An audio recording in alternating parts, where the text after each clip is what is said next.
in all chemistry is generally divided across 5 profile: cardiac, liver, renal, lipid, diabetes. So I believe all of you know diabetes and all of you know cardiac at the very least. Renal, lipid, liver, I say it's not too familiar for most people. Okay. So we're just going to go through a little bit on a very quick one. Okay. Cardiac is just all about your heart and your blood circulation. Okay. These are the test protocol or test analytes or test assay. Okay. I'll try to use the word assay when I'm in this training, and as well as if you guys need any technical support. Or you got chemistry parameters, same thing. We'll not go through too much in detail. I will not test you guys in this. It's just FYI. Okay. So this is just a bit of for your information. So in case you guys want to read, you can see the video recordings later. This is not too important. You can actually just Google them. Okay. So these are just some of the tests to tell you if it's high, you get this. If it's low, you get that. So not too important. So this is just the parameter range, but this from guys and girls, just tell you there's actually some differences, very minor differences between gender. Liver profile is just to assess your liver, making sure that your metabolism is fine, your fat conversions are good, etc. There's a lot of words you don't have to memorize for this training. Okay, we will not test you. I will not test you on this. So there's a lot of parameters. You can have a look at it at your own time. Or okay, time next. Same thing again, just different gender, different normal range. Not too important for us now. Waste products, green transporters. This one Sean will elaborate in the future trainings. It's not for this training. I just want to show it to you guys some of the parameters that you're going to see. So don't be surprised. There's around 50 over parameters in our biochemistry machine. Renal is talking about your bladder, I believe it's bladder, your kidney, your urine. So this is just to remove toxin. This area is where your body is removing toxin from your blood. Okay. So nothing too important. And this is some of the tests. Just to let you know, in chemistry, right? This is very common parameters. Okay, these are very common parameters. You're gonna see creatinine a lot. You're gonna see urea, uric acid a lot. Okay, and microalbumin. These few tests here is generally used for troubleshooting, but for advanced level, okay, most chemistry machine has these parameters. But I'm not sure is it 100% all of them have, or is there what percentage they have, but you can use the chemistry parameter for your troubleshooting. Okay, etc. So we're not going to talk too much about this. Not important. I'm not going to bore you with things that are not too important yet.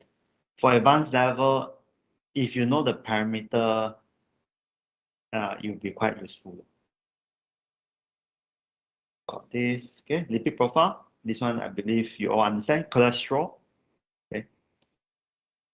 So high lipid, high blood pressure, then you got high chance of heart attack. So this is just talking about your cholesterol parameters. Okay. Long here. Diabetes profile, I believe you all know. I'm sure all of you have heard of diabetes before. Just testing your blood for glucose. Okay, so you can see HbA1c is here. Take note, not every machine has this parameter. Okay, this depends on your customer. So if you have this parameter, there's extra things you need to do during adjustment. It's not very difficult. It's not very difficult. But other than that, the machine is well equipped to just handle this on its own, provided you do your adjustment properly. Okay, so yeah. Okay, HbA1c. Yeah, abnormal samples, this one are quite important. Okay. In my years of doing field service, I've seen this happen very often. So this abnormal blood, okay, when customer call you, sometimes they say, oh, we got sample problem. First thing you should always check is make sure that the sample is fine. Generally, users are smart enough to know, okay? But sometimes they may not, they didn't bother to check. Okay, it happens. Okay, it happens. So always make sure that blood sample wise, they are not in this sense lipemic. This is just, if I'm not wrong, in some form of lipid or some form of fat. So if you got high cholesterol, you tend to have this more often. I've seen this happen in one country that I worked with previously because they generally the population is quite have tendency to be quite obese. So you can see these samples quite often. Hemolyze, not really. This one is usually a mistake by users if they did wrongly here. Okay. Ice, this one not very common. I only see it once, twice, can't remember. It's just usually this is the problem. Or what you guys may face. Sometimes you see some form of a gel on top of the blood sample. That happens too. I can't remember what is it called already. Users are supposed to remove it before they insert into the machine. Just to let you know. So sometimes the issue is with the sample. Okay. So always try to troubleshoot things that's easy to do first. It's not always the machine's fault. So, so you can see high levels of triglyceride and cholesterol. So milky serum is usually an indication something is wrong. I'm surprised if you see this. I will not bore you and reading all through this, but it's just telling you that you have to be aware they are abnormal samples, okay? You don't have to really memorize what is it all about. But of course, it's good to know.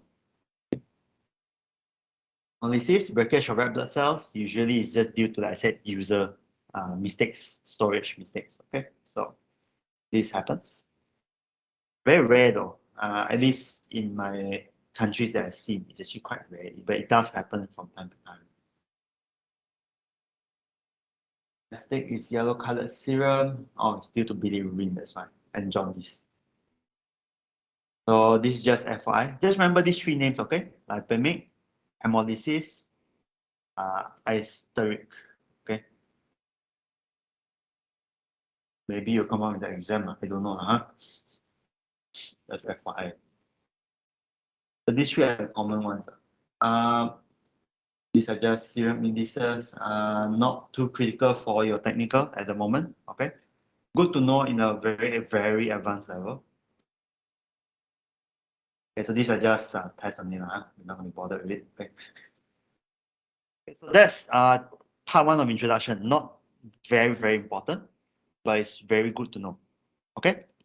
Any questions before I move to the second part of the introduction, which is actually more important? No questions?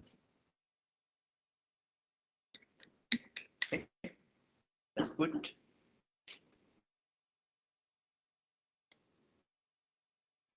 Okay. For the second part, we'll be dealing more of the machine itself. Okay. Take note, there is BM6000 here. Like I said, this material is generally meant for principles and instruments of clinical chemistry, which means all chemistry products, but I'll focus only on the more relevant ones for you. We're going to cover this. We'll go through one by one. Okay. In chemistry, there we generally use some form of light source. In our case, halogen lamp. Okay. Not LED lamp, halogen lamp. So light, and then we're going to discuss on how is this light used to measure, and of course using what potentiometry. Okay. Take note, light is of course divided across these wavelengths here, from UV all the way to infrared. We only use the visible light, okay, close to the visible light range. So our parameter, I believe, was 300 340 or 380, I can't remember, up to 800 over nanometer. I think it's 800 nanometer. You don't have to memorize this, but if you understand light, you're going to realize that parameters, chemistry parameters on this range tend to have problems if you understand the idea of this wavelength, which I'm not going to discuss because this is quite advanced. Remember, we are using halogen lamp. Don't confuse. We are not using LED lamp. We are not using lasers either. Okay. So how does it generally look like? Okay. In our detectors, there's always a light source. There's always some lens and mirror. And then there's always this something called a reaction cuvette, or you can just call it cuvette, it's fine. This is where all your sample and reagent will be placed into here for the reaction to happen. Okay. Once the light passes through reaction cuvette, it's going to go through some sort of a slits, some form of mirrors as well, and you always keep a diffraction grating. And of course, there's a sensor here, a photo sensor. You don't have to really memorize this because you can see in the service manual anytime. But it can be quite helpful to understand at least the front part. This is where your troubleshooting comes quite a lot for BX3000, this area here. Great. So in our chemistry, you're going to see this word absorbance quite often. It's because this is how the measurements going to come along. You don't have to remember how it measures this. I mean, you don't have to understand the full extent of this absorbance yet. Like I said, this is not the purpose of the training as of now. But the idea is very simple. When you put a light, this is your halogen lamp, through a cuvette with samples inside, you would have a reduced transmitter light, which means when the light passes through this reaction cuvette, this will become dimmer or less bright than the one from the original light source. Okay. So that reduction is called absorbance. And that's how the machine will calculate it later on. Okay. That's the simplest of explanation here. So essentially, absorbance is this one, intensity minus this intensity. You're going to get your absorbance. Very straightforward. Which will come to further explanation when we go to the some of the key components of the BX3000. Okay. Don't have to memorize this, but it's good to understand there's this term right here. You don't have to memorize all these words. Okay, you don't remember this Beer-Lambert law. Not very important for us. Okay, these are just some examples of types of reaction. Sean explained it further down the chapters and go through it briefly. Turbidity test. For those who do coagulation machine, you're going to see this terminology very often because coagulation is based on turbidity.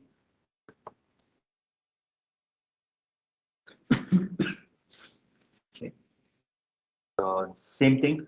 Don't have to really memorize this. Okay. This one. Okay. Potentiometry is a very deep word, but it's only used in the ISE, the ion specific electrode.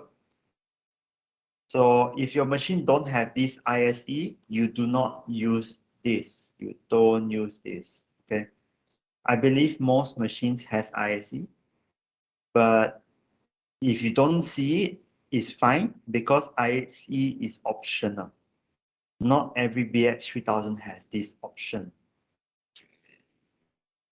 Okay.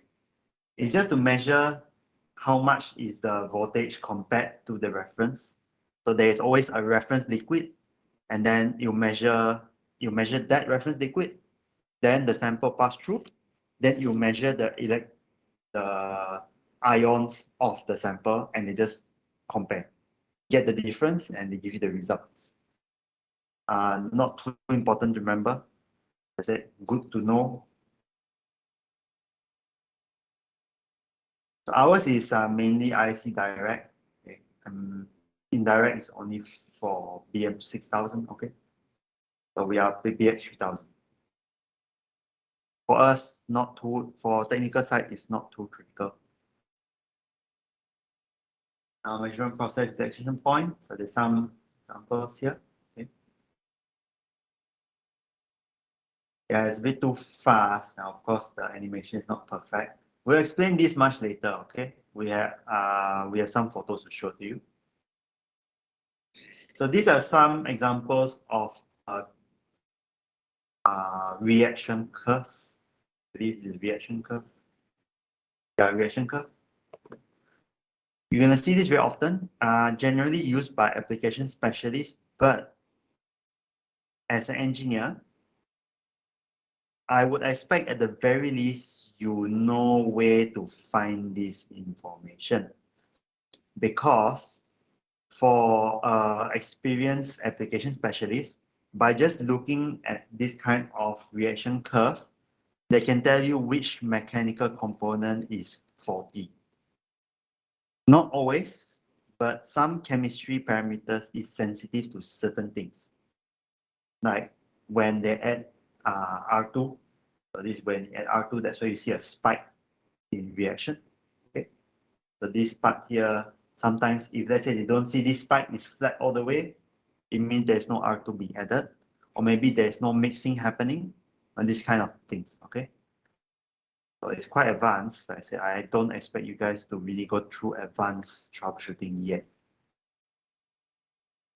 So reaction curve, as you mentioned here, is to identify false reaction and also to pinpoint cause of issues. I have to say, I myself, I don't really know how to read reaction curve very well. So usually I consult application specialists, so I advise you guys to do the same. Your application specialist should be able to read the reaction curve and tell you at what point is abnormal. Okay, they learn this very extensively. So it's good to have a cooperation between your application and technical team. But usually I don't really need to rely on this. I roughly can tell where the problem is. So this is very useful if you want to be more accurate. So these are some of the reaction curves. There's a few. We'll go through briefly only.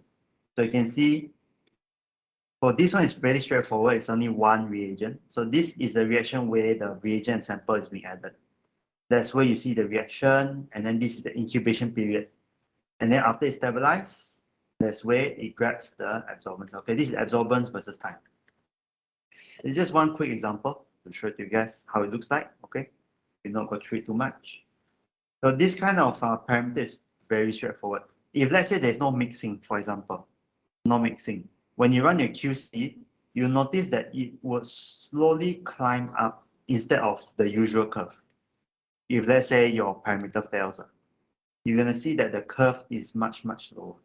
Then you know most likely is mixing problem, or maybe the sample is already spoiled, or maybe the reagent is insufficient, etc. I generally don't use this kind of parameters for testing because it doesn't tell you a lot. Okay? So you need a variety of chemistry parameters to help you troubleshooting. There's 6 in total that I generally use. So these are some examples again. I said if the parameter, the reaction is too slow, you're going to have a lower absorbance. Higher reaction, you get a higher absorbance. So that's why sometimes you get a low bias. So this, if let's say this is normal and this is abnormal, when you measure your results, you're going to get a low bias. Not too critical at this point. And then you have 2-point reaction, R1 sample, and then adding R2 like I mentioned just now, then the reaction curve. That's it.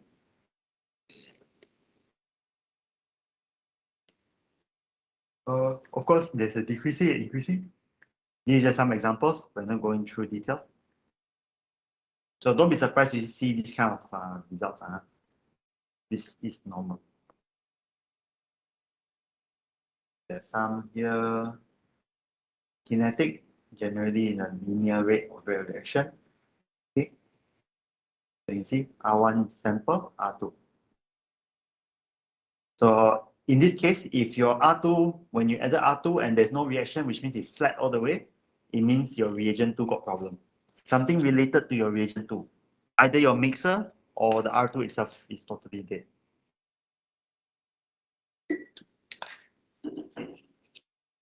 Don't have to worry this at the moment. Your focus is more on the other, more basic stuff. So there's other things as well. We're not going to cover it. Okay. Okay. So just to let you know, this graph is taken from what's it called? From an assay sheet. So each parameter, for example, let's say if you take cholesterol, or in this case creatinine, they'll actually provide you this reaction curve, and this is how specialists would determine, oh, there's something wrong at this point because it doesn't look like the ones provided by the manufacturer. So that's how they know. So usually you can just refer to a chart, or you can just consult your application specialist, because there's a lot of this kind of curve and a lot of variations of the same parameter. So it's best just to let them handle it until you're very familiar. Calibration curve, linear, non-linear. Of course, there's negative as well. So don't have to worry this too much yet. Don't worry, this is all just FYI at the moment. Okay. It's quite deep, so I don't think it's good for you guys at the moment. Chemistry instrument, something more important. The first one will be biochemistry. We're going to skip this entirely, okay? We are focusing on the last machine on the right side. Okay? We are not looking at this two. We're not looking at this two. No. For BH3000. Okay, so I'm just going to skip first. Give me a moment. I'm just going to skip all the way to the BH3000 side. Okay. So I believe most of you have heard or maybe even seen this machine. Some of you may like, hey, isn't BX4000 and BX3000 is nearly the same? Yes, it is nearly the same, but adjustment-wise is different. The mechanism inside here is slightly different. There are more arms and everything. We're gonna look through it later. Okay. So BH3000 is the one with the HbA1c. BX4000 don't have HbA1c, just FYI. Some of the physical specifications. The one on the left is BX3000. The one on the right is BX4000. I'm not going to read this. You read it yourself. But it's very straightforward to see that the BX3000 is a smaller version of the BX4000. That's very straightforward. Key point of a BX3000 compared to 4 is that it used very little water, which can be a problem. I can tell you it is a problem in its own way compared to BX4000. Reasoning is because it used very little water, the cleaning capacity of a BX3000 is much lower than the BX4000. What this means is BX3000 requires a lot more maintenance. Okay, if you don't maintain the machine properly, you're going to face a lot of problems. BX4000, a lot of people always say, how come BX4000 don't have much problem compared to BX3000? I say, you just look at the water consumption, you know already. The cleaning capability of a 3000 is nearly 4 times lower because it doesn't wash as much.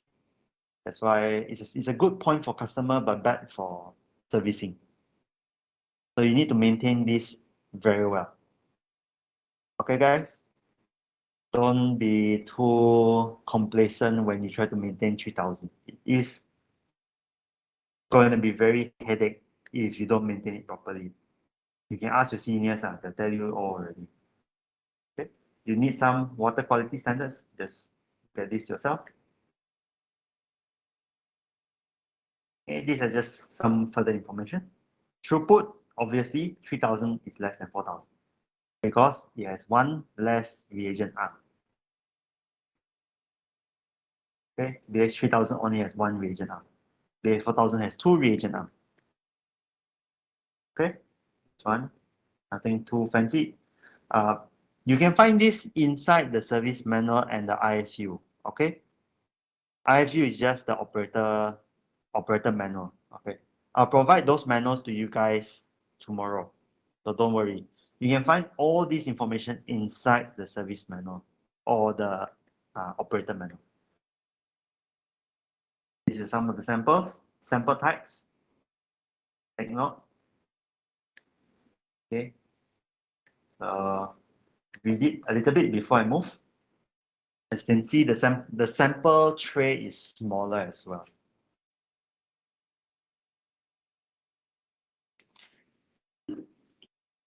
Okay. Take note, crash sensor is only for the reagent pipette and sample pipette. Okay. Reagent and sample pipette on liquid level sensor capacitance. Why I say this? Because it's quite important.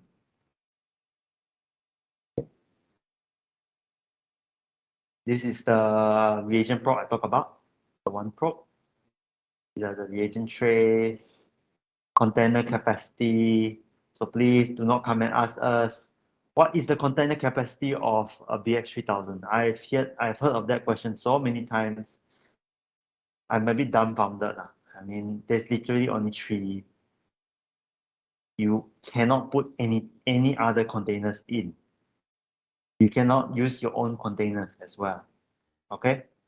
Don't don't let customer make your life very difficult. Okay? But here, this is your temperature range.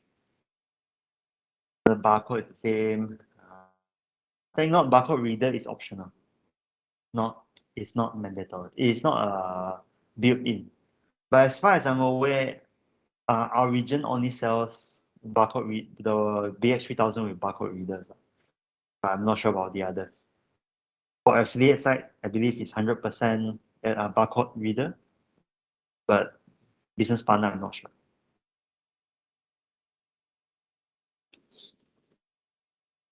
So you have stirrers. So this is the speeds. Yeah, it's a bit too long. What you need to remember is that this is the temperature range of your incubation. This is your incubation. And then I'll just move the table up a bit. Give me a moment.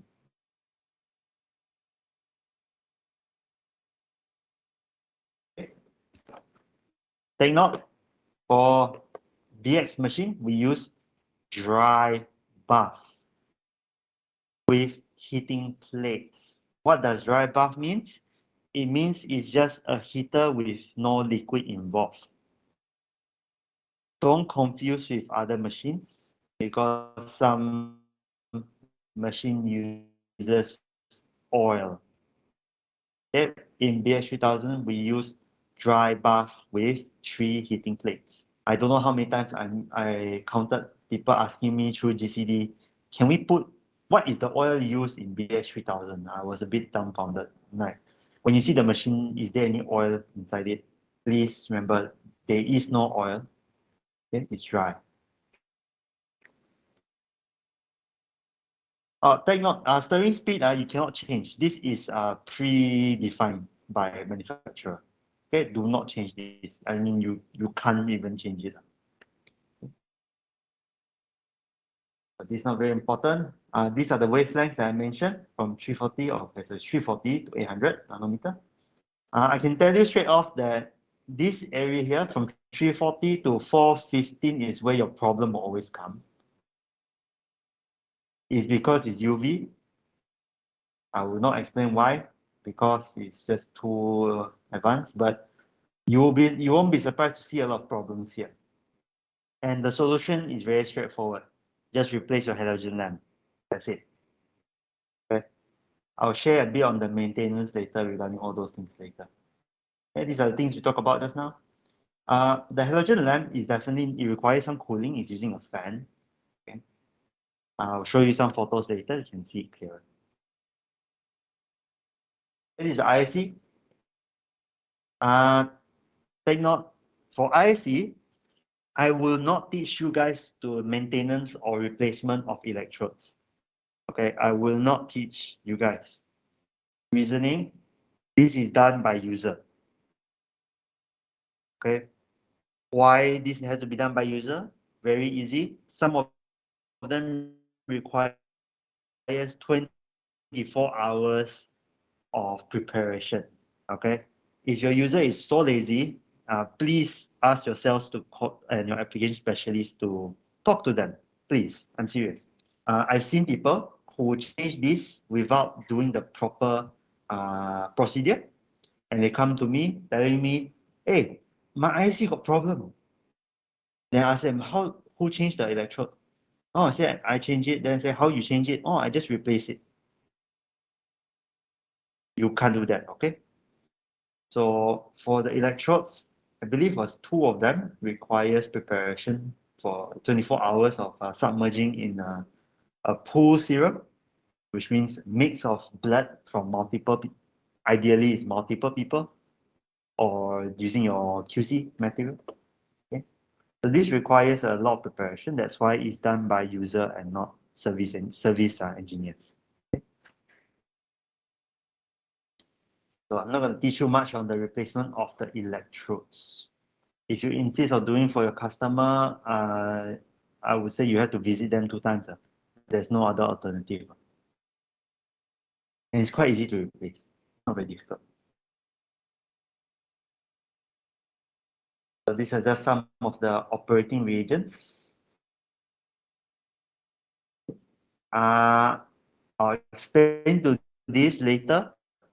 You're gonna find that this number is kind of a bit weird because later on it will change to wash solution number 1, wash solution number 2. But the actual name of the wash solution is actually number 3 and number 9. Okay, so we'll talk about this later when we do the the operational reagent preparations. These are the IC reagents. This is your diluent.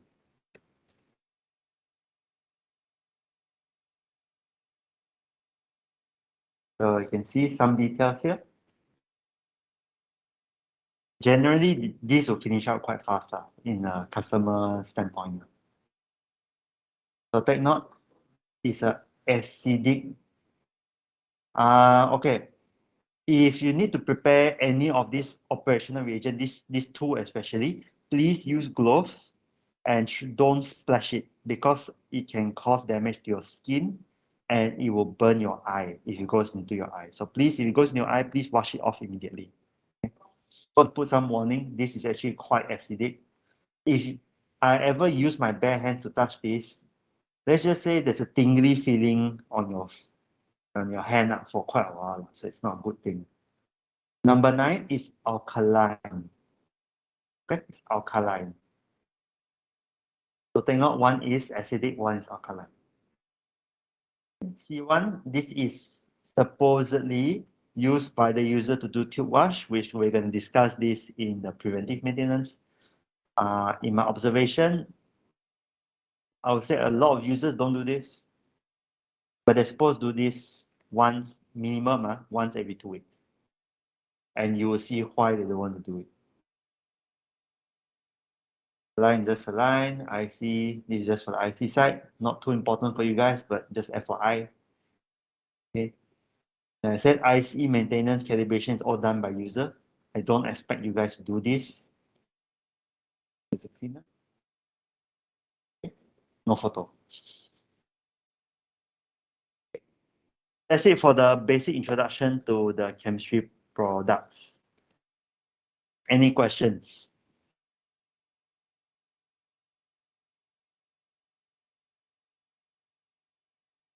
Or all of you already sleeping already? Okay. We have a 10-minute short break.